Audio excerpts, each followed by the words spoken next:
કેવીની class YouTube ચેનલમાં આપ સરે મિત્રોનું હું દિલથી સ્વાગત કરું છું। આજે વિદ્યાર્થી મિત્રો વાત કરવાના છીએ ધોરણ 5માં આપણી નવીન સ્વાધ્યાયન પોથી જે આપવામાં આવેલી છે તેમાં પર્યાવરણ વિષયનો પાઠ નંબર 5 બીજ અને બીજ। જે વિદ્યાર્થી મિત્રો તમને સ્વાધ્યાયન પોથીના ભાગ નંબર 2ના પાના નંબર 1 થી 5 પર મળી જશે, જેનો આપણે આ વિડીયોમાં સચોટ સાચું અને સંપૂર્ણ સોલ્યુશન જોવા જઈ રહ્યા છીએ। तो चलो विद्यार्थी मित्रों वीडियो की शुरुआत करिए। तेना पहला तमे खास करीने चैनल में नवा आवेला होय तो चैनल ने अवश्य सब्सक्राइब करी वीडियो ने लाइक और शेर करवानुं पण न भूलता। पाठ नंबर 5 है बीज बीज अने बीज, जेमां प्रश्न 1 है नीचे आपेला चित्र जोई तेनी नीचे आपेल परिस्थितिनुं वर्णन लखवानुं छे। मित्रों अहींया तमने चित्र आपेलुं छे।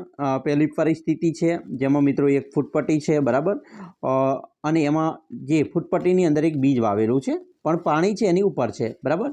बीजी परिस्थिति है तेमां मित्रों पाणीने अडीने वावेलुं छे अने बारे हवा पण मळी रही छे, अने त्रीजी परिस्थितिमां बीज छे एने अंदर नाखी दीधुं छे।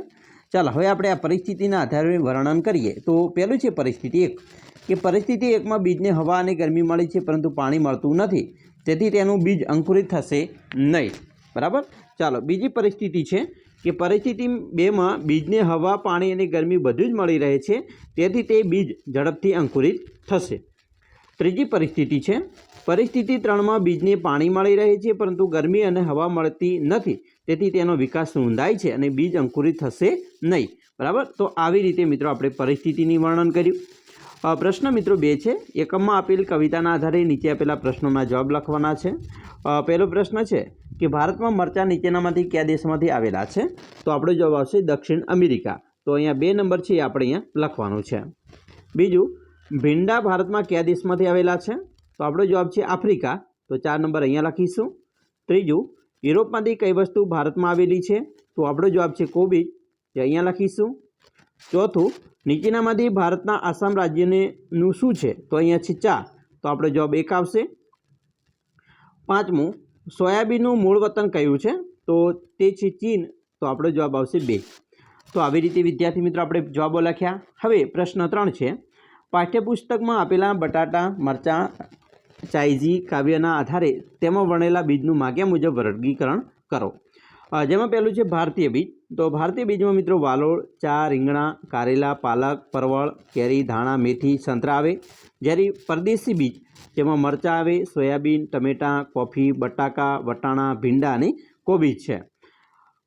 चालो हवे आपणे आ भारतीय अने विदेशी बीजनी वात करी। एना पछी प्रश्न 4 में नीचे दर्शावेल प्रवृत्ति करवानी छे अने तेनुं अवलोकन कोष्टकमां लखवानुं छे।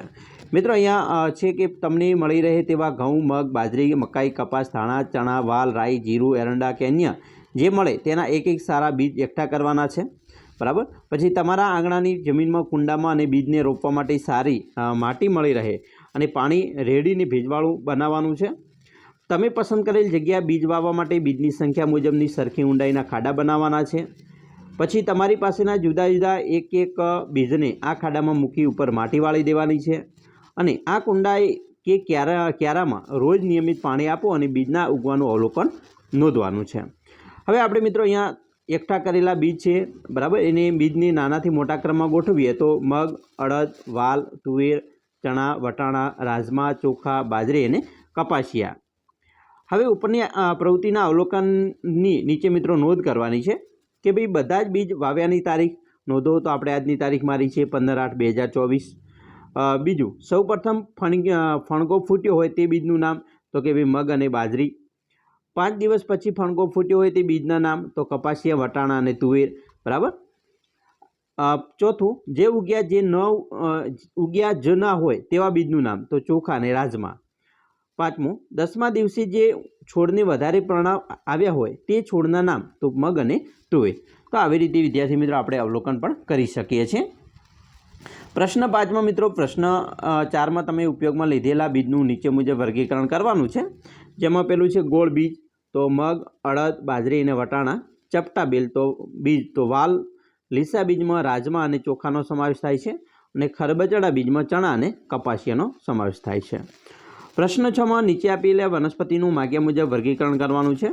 જેમાં મિત્રો ક્રમ આપેલો છે બીજ વિના ઉગતી વનસ્પતિઓ અને બીજ દ્વારા ઉગતી વનસ્પતિઓ। જેમાં પહેલું છે કેળ બરાબર, બીજ વિના ઉગતી વનસ્પતિમાં કેળ, બરાબર, એનો રોપો હોય, શેરડી, શેતુર, કમળ, ગુલાબ અને લીમડો. બીજ મિત્રો સાથે એટલે કે બીજ દ્વારા ઉગતી વનસ્પતિમાં જોઈએ તો જામફળ, ટિંડોળા, રીંગણા, લીમડો, દૂધી અને સિંગોડાનો સમાવેશ થાય છે. પ્રશ્ન મિત્રો 7માં નીચે આપેલા શબ્દોમાંથી બીજને ઉગવા માટે જરૂરી પરિબળોની ફરતે રાઉન્ડ કરવાનું છે. તો મિત્રો જમીનની જરૂર પડે, હવાની જરૂર પડે, ગરમી, પાણી અને વરસાદની જરૂર પડશે. પ્રશ્ન 8 નીચે આપેલા ચિત્રોના આધારે તેની નીચે આપેલી જગ્યામાં 5-6 વાક્ય લખવાના છે. અહીંયા મિત્રો રીંગણ છે, બરાબર, અને ચિત્ર બીજું તમે અહીંયા જોઈ શકો છો. ચાલો મિત્રો, અહીંયા ચણાનું બીજ છે, રીંગણ નથી, બીજ છે, એટલે આપણે અહીંયા કહેવાનું છે કે ભાઈ ચણાનું બીજ છે ને આ કઠોળનું ચિત્ર છે. પહેલું છે કે ચિત્રમાં અંકુરિત ચણાનું બીજ છે. બીજને અંકુરિત થવા માટે હવા, પાણી અને ગરમીની જરૂર પડે છે. બીજ અંકુરિત થયા પછી તે છોડમાં નિર્માણ પામશે. તે છોડ પર ચણાના બીજ આવશે. એ રીતે ચિત્ર બીજું છે કે ચિત્ર 2માં કઠોળનું ચિત્ર છે. આ બીજ અંકુર થયા બાદ તેમાં લીલા પાંદડા આવેલા છે. આપેલ ચિત્રમાં એક કરતાં વધારે બીજ અંકુરિત થયેલા છે.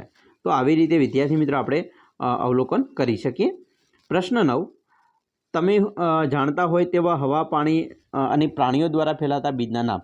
તો કે ભાઈ હવા દ્વારા ફેલાતા બીજ તો કણજી અને આંકડાનો સમાવેશ થાય. પાણી દ્વારા ફેલાતા બીજમાં નારિયેળી અને રસકો. પ્રાણીઓ દ્વારા ફેલાતા બીજ તો વડ અને જામફળનો સમાવેશ થાય છે. બરાબર, તો આવી રીતે આપણે મિત્રો બીજ અને બીજ જે પાઠ છે તેનું સંપૂર્ણ સોલ્યુશન જોયું. આશા છે કે તમને આપણો આ વિડીયો ખૂબ જ ઉપયોગી નીવડશે અને ખાસ તમે ચેનલમાં નવા હોય તો ચેનલને અવશ્ય સબસ્ક્રાઈબ કરી વિડીયોને લાઇક અને શેર કરવાનું પણ ન ભૂલતા.